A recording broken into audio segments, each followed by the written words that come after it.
শঙ্করাচার্য। নদীতে স্নান শেষ করিয়া বৃদ্ধা জননী বাড়িতে ফিরিয়া আসিয়া পথের ক্লান্তিতে জ্ঞান হারা হইয়া পড়িলেন।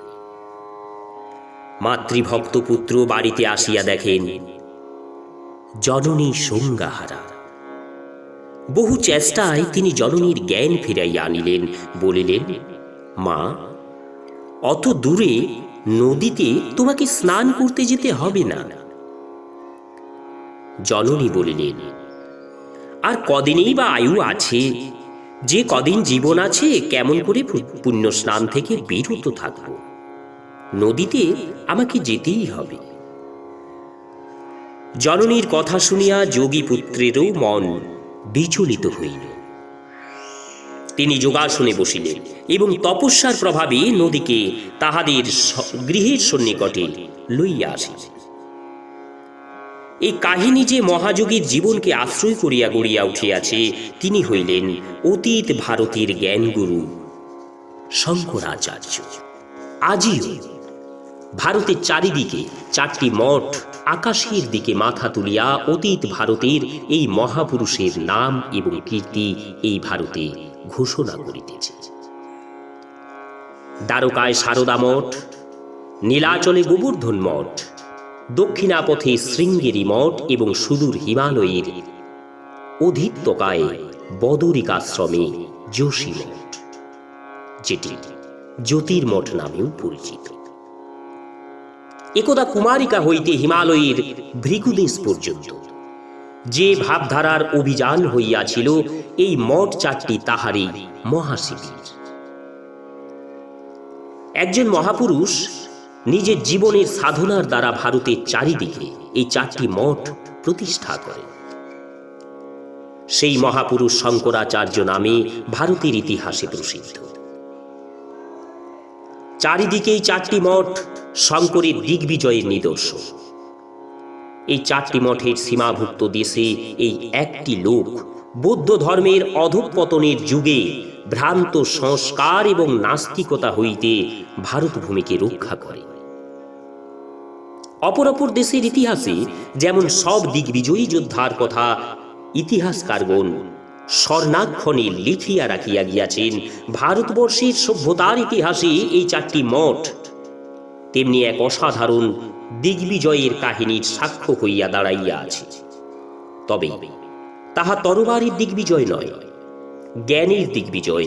মানুষের রুধিরে তাহার বিজয় কাহিনী লেখা হয় নাই, তাহা লেখা আছে একটা জাতির হৃদয়ের অক্ষর জ্ঞান জ্যোতির উজ্জ্বল অক্ষরে। বৌদ্ধ ধর্ম ভারতে একটা মহাপ্লাবন লইয়া আসিল। যখন সেই প্লাবনের ধারা শুকাইয়া আসিতে লাগিল, তখন দেখা গেল ধর্মের বিকারে এবং অন্ধ আচারের আতিশয্যে ভারতের ধর্মবুদ্ধি এবং সংস্কৃতি একেবারে বিবর্ণ, একেবারে জীর্ণ প্রায় হইয়া গিয়াছে। বুদ্ধের নির্বাণ তত্ত্ব শুষ্ক নিরীশ্বরবাদে পরিণত হইয়া ভারতের ধর্ম এবং সামাজিক জীবনে মহা বিপর্যয় ঘটাইয়াছে। সেই সময় শঙ্করের অভ্যুত্থান হয়। কোন নতুন ধর্মপথ তিনি জগতে দিয়া না গেলেও হিন্দু ধর্মকে শোচনীয় অপমৃত্যুর হাত হইতে তিনি রক্ষা করিয়া গিয়াছেন।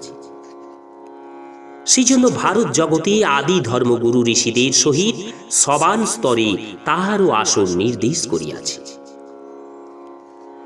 যে অসাধারণ সাধনা এবং প্রয়াসের দ্বারা একজন লোক কন্যাকুমারিকা হইতে হিমালয় পর্যন্ত একটা বৃহৎ উপমহাদেশে একটি আধ্যাত্মিক জ্ঞানীর নব অভ্যুদয় আনিয়া দিতে পারিয়াছিলেন, অত্যন্ত দুঃখের বিষয়।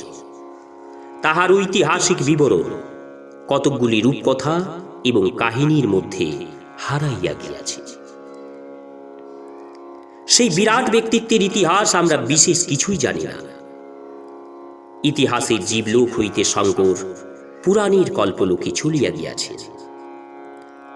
তাহার জীবনের পরিচায়ক স্বরূপ শুধু কতগুলি কাহিনী চলিয়া আসিতেছে, তাহাদের ভিতর হইতেই এই অসাধারণ ব্যক্তিটির মাহাত্ম্য আমাদের খুঁজিয়া বাহির করিতে হয়। ভারতের দক্ষিণ অঞ্চলে কেরল দেশে শঙ্করাচার্য 648 শকে 12ই বৈশাখ জন্মগ্রহণ করে। তার পিতামহ একজন শাস্ত্রজ্ঞ সুপণ্ডিত ব্রাহ্মণ ছিলেন। তাহার নাম ছিল বিদ্যাধিরাজ। তাহার পুত্র হলেন শিবগুরু। শিবগুরুও অসাধারণ পণ্ডিত ছিলেন। সেই সময়ে কেরল অঞ্চলে অমোঘ পণ্ডিত নামে একজন মহাবিদ্বান ব্রাহ্মণ ছিলেন। তাহার কন্যার সহিত শিবগুরুর বিবাহ হয়। কিন্তু বহুদিন যাবৎ তাহাদের কোনো সন্তানাদি না হওয়ায় শিবগুরুর পত্নী পুত্র লাভের আশায় নিষ্ঠার সহিত দেবাদিদেব শঙ্করের পূজা করেন। সেই পূজার ফলস্বরূপ একটি পুত্রের জন্ম হয় এবং ইষ্ট দেবতা শঙ্করের নাম অনুযায়ী জননী পুত্রের নাম রাখেন শঙ্কর। শঙ্করের জন্মে মাতা পিতার মনস্কামনা সিদ্ধ হইল বটে, কিন্তু শিবগুরু বেশি দিন পুত্রমুখ দেখিতে পাইলেন না। শঙ্কর মাত্র যখন 3 বৎসরের শিশু, সেই সময় শিবগুরু পরলোক গমন করিলেন। শঙ্করের অনাথা জননী পুত্রকে একাই মাতা এবং পিতার স্নেহে পালন করিতে লাগিলেন এবং বংশের জ্ঞান মর্যাদা অনুসারে পুত্রকে শাস্ত্র শিক্ষা দিবার জন্য জননী বিন্দুমাত্র ত্রুটি করিলেন না। শৈশবে পুত্রের উপনয়ন ক্রিয়া সমাধা করিয়াই শঙ্কর জননী তাহাকে গুরুগৃহে পাঠাইয়া দিলেন। কথিত আছে, গুরুগৃহে 16 বর্ষেই শঙ্কর সমস্ত শাস্ত্র আয়ত্ত করিয়া ফেলিলেন এবং গুরুগৃহ ত্যাগ করিয়া জননীর নিকট ফিরিয়া আসে। বেদের মূল তত্ত্বগুলি লইয়াই বেদান্তের সৃষ্টি। শঙ্কর দেখিলেন, যাগযজ্ঞমূলক আনুষ্ঠানিক ধর্মাচারের অতিরিক্ত প্রাধান্যে এই বেদান্ত জ্ঞান ভারত হইতে লুপ্ত হইবার উপক্রম হইয়াছে। তাহার অন্তরে বাসনা হইল, এই বেদান্তের নতুন ভাষ্য তিনি রচনা করিবেন এবং সমগ্র ভারতে তাহা প্রচার করিবেন। শঙ্কর যখন মনে মনে এই সংকল্প লইয়া গুরুগৃহ হইতে জননীর নিকট ফিরিতেছেন, সেই সময় জননী আপনার মাতৃ হৃদয়ের স্বাভাবিক স্নেহে ভাবিতেছিলেন কি করিয়া শঙ্করের জন্য একটি সুন্দরী পাত্রীর সন্ধান পাওয়া যায়, যাহার আগমনে তাহার শূন্য গৃহ আবার আনন্দ এবং লক্ষ্মী স্মৃতি ভরিয়া উঠিবে। শঙ্কর তখন ভাবিতেছিলেন, নিজের অন্তরে ব্রহ্মজ্ঞান উপলব্ধি করিতে হইবে। তারপর সেই ব্রহ্মজ্ঞানের ফলকে ঘরে ঘরে পৌঁছাইয়া দিতে হইবে। গৃহের মায়াবন্ধনে বন্দী হইয়া রহিলে চলিবে না। শঙ্কর একান্ত মাতৃভক্ত পুত্র ছিলেন। জননীর অনুমতি ছাড়া তিনি কি করিয়া ঘরের বাহির হইবেন? জননী চাহিতেছেন তাহাকে ঘরে বাঁধিতে, তিনি চাহিতেছেন ঘর ছাড়িয়া পথে বাহির হইতে। জননী চাহিতেছেন তাহার সংসারে আনন্দ আর পুত্র কল্পনা করিতেছেন। একটা মহা জাতিকে অজ্ঞতার কবল হইতে কি করিয়া রক্ষা করা যায়? মহাপুরুষদের জীবনে এমনি সন্ধিক্ষণ আসে। বৈজ্ঞানিক জগতে চাপ এবং মধ্যাকর্ষণের দ্বন্দ্বের মতো সন্ন্যাস এবং সংসারে দ্বন্দ্ব বাঁধিয়া যায়। দিনের পর দিন যায়, শঙ্করের মন পথে বাইর হইবার জন্য আকুল হইয়া ওঠে, কিন্তু জননীর অনুমতি এবং আশীর্বাদ ছাড়া তিনি বাহির হইতে পারেন না। কি করিয়া তিনি জননীর আশীর্বাদ পাইলেন, তাহাও এক অলৌকিক কাহিনী রূপ গ্রহণ করিয়া আমাদের নিকট আসিয়াছে। কথিত আছে, যখন তিনি স্নান করিতেছিলেন, সেই সময় একদিন এক কুমির জলের মধ্যে তাহাকে আক্রমণে উদ্যত হয়। তাহার জননী তখন নদীর তীরে দাঁড়াইয়াছিলেন। শঙ্করের বিপদ বুঝিয়া জননী কাঁদিয়া উঠেন এবং কাতরভাবে তাহাকে জল হইতে উঠিয়া আসিবার জন্য ডাকিতে থাকেন। এই সময় শঙ্কর জননীকে বলেন, মা, আপনি যদি আমাকে সন্ন্যাস অনুমতি দেন, তাহলে আমি তীরে উঠিতে পারি। পুত্রের জীবনহানির ভয়ে ব্যাকুল জননী তৎক্ষণাৎ সেই অনুমতি দেন এবং বিস্ময়ের ব্যাপার এই যে কুমিরও তৎক্ষণাৎ অন্যদিকে চলিয়া যায়। এইভাবে জননীকে পুত্রের বিদায় অনুমতি দিতে হয়। জননীর অনুমতি লাভ করিয়া শঙ্কর ভারতের পথে প্রান্তরে বাহির হইলেন। নর্মদা তীরস্থ অরণ্য পার হইতে না হইতে তিনি পর্বত গুহায় যোগ সমাধিস্থ এক সন্ন্যাসীর দর্শন পাইলেন। তাহার নাম গোবিন্দপাদ। শঙ্কর তাহাকেই গুরু বলিয়া বরণ করিলেন এবং তাহার কাছে থাকিয়া ব্রহ্মজ্ঞানে দীক্ষা গ্রহণ করিলেন। সেই নর্মদা তীরের অরণ্যে তিনি ব্রহ্মজ্ঞান উপলব্ধি করেন। তখন গুরু গোবিন্দপাদ তাহাকে ভারতের জনসাধারণের জন্য ব্যাসের ব্রহ্মসূত্রের ভাষ্য প্রণয়ন করিবার জন্য ভার অর্পণ করেন। গুরুর আশীর্বাদ লইয়া শঙ্কর কাশীতে আসিলেন এবং সেইখানে গুরুর আদেশ পালনে আত্মনিয়োগ করিলেন। যখন তিনি সেই দুরূহ জ্ঞান সাধনায় মগ্ন, তখন কথিত আছে যে স্বয়ং ব্যাস আসিয়া নাকি ছদ্মবেশে তাহার সহিত শাস্ত্র আলোচনা করেন। শঙ্করের অসাধারণ মেধা দেখিয়া তিনি বিস্মিত হন এবং ভারতে বেদান্ত মত প্রচার করিবার দায়িত্বভার অর্পণ করিয়া তিনি অন্তর্ধান করেন। সেকালে জ্ঞান সাধনা এবং জ্ঞান প্রচার অত্যন্ত দুরূহ ব্যাপার ছিল।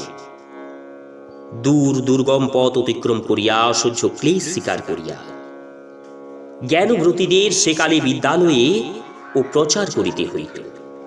শঙ্কর সারা ভারতবর্ষ পায়ে হাঁটিয়া যেখানে যে জ্ঞানী পণ্ডিত ছিলেন তাহার দ্বারস্থ হইয়া তাহাকে সমতে আনিবার জন্য বাহির হইলেন। তিনি যেখানেই যান সেখানেই লোকে তাহার ব্যাখ্যায় বিমোহিত হইয়া যায়। এইভাবে তাহার পদাঙ্ক অনুসরণে ভারতে এক নবযুগের আবির্ভাব হইল। কিন্তু তিনি সকলের চেয়ে বাধা পাইলেন। প্রাচীনপন্থী আচার্যদিগের নিকট হইতে তখন এই প্রাচীনপন্থী আচার্যদিগের মধ্যে প্রয়াগের কুমারিল ভট্ট ছিলেন সকলের শ্রেষ্ঠ। কুমারিল ভট্ট পূর্বেই বৌদ্ধ মত খণ্ডন করিয়া বৈদিক মতের প্রতিষ্ঠায় ব্রতী ছিলেন, কিন্তু তিনি ছিলেন দ্বৈতবাদী, অর্থাৎ স্রষ্টা এবং সৃষ্টির পৃথক অস্তিত্বে বিশ্বাসী। কিন্তু শঙ্কর ছিলেন অদ্বৈতবাদী। তিনি একমাত্র স্রষ্টাকেই স্বীকার করিতেন, সৃষ্টির পৃথক অস্তিত্বে তিনি বিশ্বাস করিতেন না। তিনি কেবল বৌদ্ধ মত খণ্ডন করেন নাই, তিনি হিন্দু ধর্মের অদ্বৈতবাদ প্রতিষ্ঠিত করিতে চাহিয়াছিলেন। সেই উদ্দেশ্যে অদ্বৈতবাদী শঙ্কর প্রয়াগে কুমারিল ভট্টের নিকট উপস্থিত হইলেন। শঙ্করের সহিত আলাপ আলোচনা করিয়া কুমারিল ভট্ট মুগ্ধ হইলেন। তবে তিনি নিজে শঙ্করের সহিত শাস্ত্রতর্কে পবিত্র হইলেন না। তিনি বলিলেন, আমার শিষ্য মণ্ডন মিশ্র তোমার সহিত বাগযুদ্ধ করবে। তাকে যদি পরাজিত করতে পারো তাহলে আমিও পরাজয় স্বীকার করব। কিন্তু দুই দার্শনিক মতের এই দুই শ্রেষ্ঠ মহারথীর বাগযুদ্ধে কে বিচারক হইবে? তখন কুমারিল ভট্ট বলিলেন, মণ্ডন মিশ্রের পত্নী উভয় ভারতী তোমাদের দ্বন্দ্বে বিচারিকা হবেন। শঙ্কর তাহাতেই সম্মত হইয়া মণ্ডন মিশ্রের আবাসস্থল মাহিষ্মতি নগরীতে গিয়া উপস্থিত হইলেন। ভারতের জ্ঞান সাধনার ইতিহাসে এই বাগযুদ্ধ অমর হইয়া আছে। ভারতের দুই শ্রেষ্ঠ জ্ঞানগুরুর তর্কদ্বন্দ্বে সেদিন বিচারিকা ছিলেন একজন ভারতীয় নারী। 18 দিন ধরিয়া এই বিচার চলে। তাহার শেষে শঙ্করই জয়ী হন। উভয় ভারতী শঙ্করের কণ্ঠেই জয়মাল্য দেন। হয়তো নিজের স্বামীর পরাভবে সেদিন উভয় ভারতীর অন্তর কাঁদিয়া উঠিয়াছিল, কিন্তু উভয় ভারতী সেদিন জগতের শ্রেষ্ঠ জ্ঞানীদের মতোই নারী হইয়াও নিরপেক্ষ বিচার বুদ্ধিতে বিন্দুমাত্র বিচলিত হন নাই। বিজয়ী শঙ্করের শিষ্যের গ্রহণ করিয়া তাহার পিছে পিছে স্বামী এবং স্ত্রী উভয়ই প্রবুজ্জা গ্রহণ করিয়া চলিলেন। এইভাবে সেদিন জ্ঞান লোকে জ্যোতিষ্মান একটি যুবক এক বস্ত্রে নগ্ন পদে সারা ভারত পরিভ্রমণ করিয়া মৃত প্রায় এক মহাদেশে জ্ঞান এবং ধর্মের এক নতুন সঞ্জীবনী দ্বারা প্রবাহিত করিয়া দেন। যেদিন দিগ্বিজয় শেষে শঙ্কর দক্ষিণাপথে শৃঙ্গেরি মঠ স্থাপনা করিয়া সেখানে অবস্থান করিতে লাগিলেন, সেদিন তাহার আদর্শে অনুপ্রাণিত হইয়া দিকে দিকে একদল নতুন জ্ঞানব্রতী মাথা তুলিয়া উঠিল। শঙ্করকে ঘিরিয়া তাহারা নব নব ভাষ্য এবং গ্রন্থ রচনা করিতে লাগিল। নিরীশ্বর বৌদ্ধ অভিযানের আক্রমণ হইতে ভারতবর্ষ রক্ষা পাই। কথিত আছে, তাহার কার্য শেষ হইলে তিনি হিমালয়ে গমন করেন এবং সেখানে লোকচক্ষুর অন্তরালে যোগ বলে ইহলীলা সংবরণ করেন। তিরোধানের পূর্বে ভারতের চারিদিকে 4টি দুর্গ স্বরূপ তিনি 4টি মঠ প্রতিষ্ঠা করেন। সেই জ্ঞানের মহাদুর্গগুলির জন্য ভারতবর্ষ বহু বিধর্মের সঙ্গে সংগ্রাম করিয়া নিজস্ব ধর্ম সংস্কৃতি রক্ষা করিতে পারিয়াছে। নমস্কার। শঙ্করাচার্যের সংক্ষিপ্ত জীবনী আজ এই পর্যন্তই। আসব পরের পর্বে। সবাই সুস্থ এবং ভালো থাকুন এবং চ্যানেলের সাথে থাকুন। নমস্কার, ধন্যবাদ।